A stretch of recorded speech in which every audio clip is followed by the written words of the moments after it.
15 अप्रैल 1917 वो ऐतिहासिक दिन था जब गांधी जी भारत का पहला सत्याग्रह आंदोलन सफल बनाने के इरादे से मुजफ्फरपुर से चंपारण की ओर बढ़े। जैसे ही अंग्रेज कमिश्नर को पता चला कि गांधी जी किसानों की दुर्दशा जानने चंपारण आ रहे हैं, उसने तुरंत धारा 144 लागू कर दी ताकि 4 से अधिक लोग इकट्ठा न हो सकें। इसी बहाने गांधी जी को रोका गया और चंपारण से लौट जाने का आदेश दिया गया, लेकिन गांधी जी ने पीछे हटने से साफ इनकार कर दिया। वे मोतिहारी में डटकर आंदोलन जारी रखते हैं। इधर राजकुमार शुक्ल साइकिल से गांव-गांव जाकर किसानों को खबर देते हैं, चलो गांधी जी आए हैं, अब तुम्हारी समस्याओं का अंत होगा। ये सुनकर आसपास के गांवों से लोग उमड़ पड़ते हैं, मानो उनके जीवन में नई उम्मीद जाग गई हो। इसी दौरान गांधी जी जोशल पट्टी गांव पहुंचकर किसानों के बयान सुन रहे थे कि अंग्रेज हुकूमत ने उन्हें वहीं से गिरफ्तार कर लिया।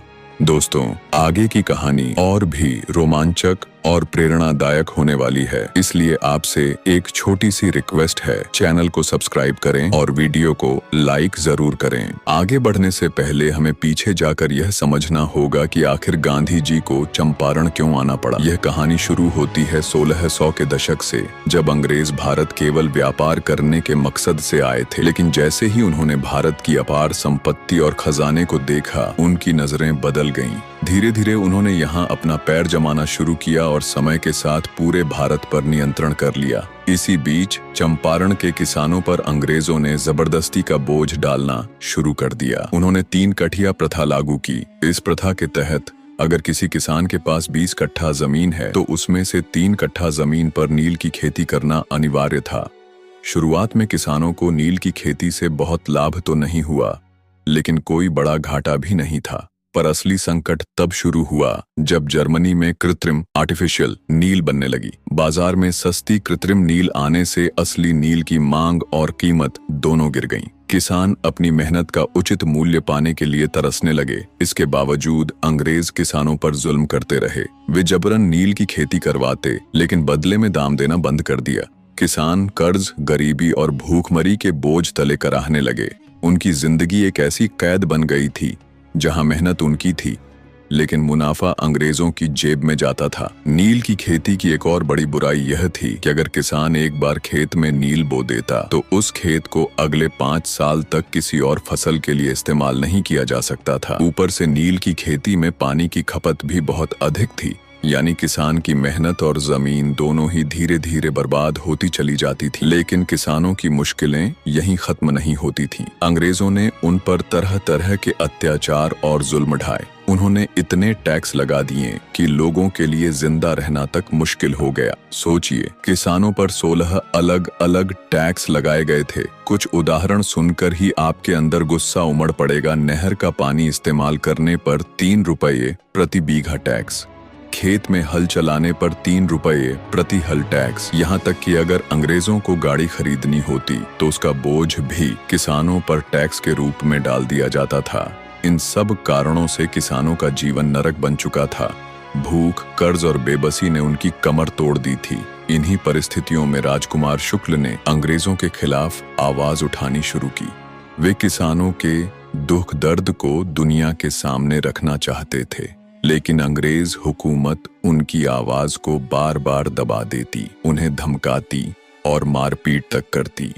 जब गांधी जी दक्षिण अफ्रीका से भारत लौटे तो धीरे धीरे लोग उन्हें जानने और मानने लगे। उन्होंने गुजरात में साबरमती आश्रम की स्थापना की और वहीं रहकर अपने विचारों और कार्यों से लोगों को प्रेरित करने लगे। इसी बीच कलकत्ता अधिवेशन में बिहार के किसान नेता राजकुमार शुक्ल अपनी व्यथा सुनाने पहुंचे थे। वहां उन्होंने गांधी जी का भाषण सुना। उनके दिल को यह महसूस हुआ कि अगर कोई उनके दुख को समझ सकता है और अंग्रेजों के अन्याय से किसानों को मुक्ति दिला सकता है तो वह सिर्फ गांधी जी हैं।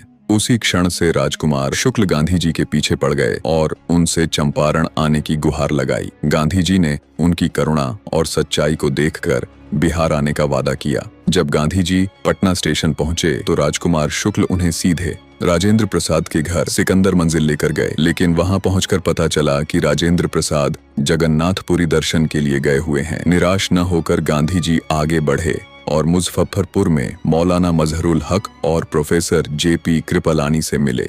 वहीं एक दिन ठहरे। इस बीच खबर राजेंद्र प्रसाद तक पहुंच गई कि गांधी जी चंपारण के किसानों की व्यथा सुनने आए हैं। यह सुनकर वे तुरंत गांधी जी से मिलने पहुंच गए। फिर सब मिलकर मुजफ्फरपुर से चंपारण के मोतिहारी की ओर रवाना हुए। यही वह यात्रा थी जिसने न केवल चंपारण के किसानों की किस्मत बदली, बल्कि पूरे भारत के स्वतंत्रता आंदोलन में नई जान फूंक दी। यही बात मैं वीडियो के शुरू में क्या था। 18 अप्रैल 1917 यह वह दिन था जब मोतिहारी की अदालत को चारों ओर से चंपारण के हजारों किसानों ने घेर रखा था। किसानों का गुस्सा उफान पर था। वे इस बात के लिए तैयार थे कि अगर गांधी जी को सजा दी गई तो कोर्ट को तोड़ फोड़ कर देंगे। अदालत के भीतर माहौल तनावपूर्ण था। गांधी जी पर आरोप था कि उन्होंने जिले के मजिस्ट्रेट के आदेश का उल्लंघन किया है। अदालत ने उन पर 100 रुपये का जुर्माना लगाया। यह जुर्माना भरना ही उनकी जमानत की शर्त थी। लेकिन गांधी जी ने बेहद शांत स्वर में कह दिया, मेरे पास 100 रुपये नहीं है। उनके इन शब्दों ने पूरे माहौल को बदल दिया। अदालत के बाहर खड़े किसानों का समुद्र पहले से ही उबल रहा था। पुलिस और कमिश्नर सहमे हुए थे। डर इस बात का था कि यदि गांधी जी को जेल भेजा गया तो किसान किसी भी हद तक जा सकते थे। इस भय और दबाव के कारण डिस्ट्रिक्ट मजिस्ट्रेट ने गांधी जी को जेल भेजने की बजाय व्यक्तिगत पहचान पर रिहा कर दिया। यह एक ऐसी ऐतिहासिक घड़ी थी जब अंग्रेजी हुकूमत को किसानों की एकता और गांधी जी के अडिग साहस के सामने झुकना पड़ा। इसके बाद 22 अप्रैल को गांधी जी बेतिया और साठी पहुंचे, जहां उन्होंने किसानों से मुलाकात की और उनकी तकलीफों को अपनी डायरी में दर्ज किया। कुल 8000 से अधिक किसानों के बयान लिखे गए, जिनमें शामिल थे नील की जबरदस्ती की खेती, लगान के 16 तरह के कर, मारपीट, अत्याचार और अन्य अन्याय का पूरा ब्यौरा शामिल था।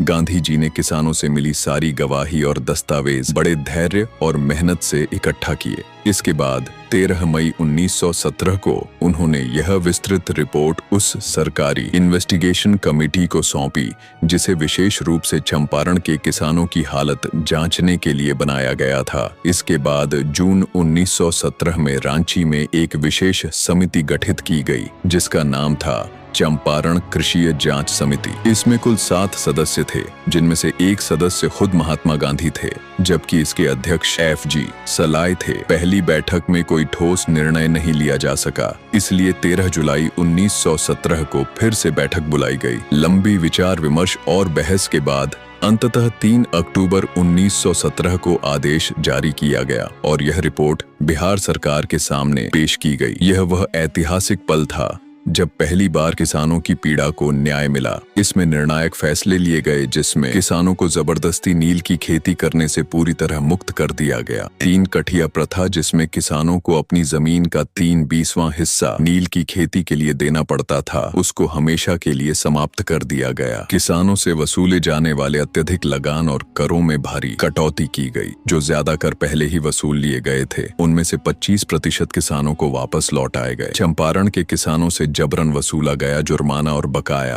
अंततः माफ कर दिया गया और फिर 18 अक्टूबर 1917 को बिहार सरकार ने इन ऐतिहासिक फैसलों को लागू कर दिया। यह वह घड़ी थी जब चंपारण सत्याग्रह अपने मुकाम तक पहुंचा। गांधी जी का यह भारत में पहला सफल सत्याग्रह था, जिसने उन्हें एक राष्ट्रीय नेता के रूप में स्थापित कर दिया। इस आंदोलन ने पूरे देश को यह सिखाया कि बिना हिंसा, केवल सत्य और अहिंसा के बल पर भी अंग्रेजी सरकार को झुकाया जा सकता है। अब तक कांग्रेस सिर्फ वकीलों और बुद्धिजीवियों की पार्टी मानी जाती थी, लेकिन चंपारण ने रास्ता खोल दिया। ये पार्टी अब किसानों, गरीबों और आम जनता का भी पार्टी है। ये पहला बड़ा मौका था जब सरकार को किसानों की मांगे माननी पड़ी और उसकी कठोर छवि को गहरी चोट पहुंची। चंपारण सत्याग्रह ने भारत को एक नया आत्मविश्वास दिया। किसानों की मुस्कुराहट, उनकी आंखों में चमक और उनके दिल में उमड़ी हुई आशा इस बात का प्रतीक थी कि अब अंग्रेजों का अत्याचार हमेशा के लिए चुनौती दी जाएगी। दोस्तों, अगर आप जानना चाहते हैं कि सुभाष चंद्र बोस ने किस तरह भारतीयों को अंग्रेजों के खिलाफ खड़ा किया, तो इस वीडियो पर